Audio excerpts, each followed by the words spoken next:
Cube up some spam, a must-have Korean ingredient, and then you cut also the must-have fresh kimchi for that crunchy, tangy kick. Now grab your pizza dough and roll it out thin for a crispy crust.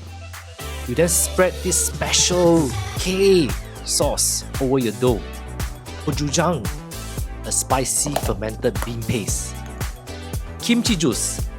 Yes, this juice from the kimchi. A drizzle of fragrant sesame oil and sesame seeds. Mix everything together till the sauce is spreadable on the pizza dough.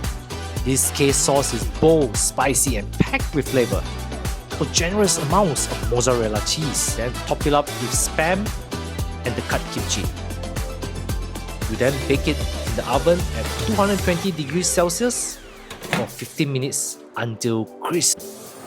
And that's my very own crispy Korean pizza recipe. What happens when you put pizza and breakfast together? Find out in my next video.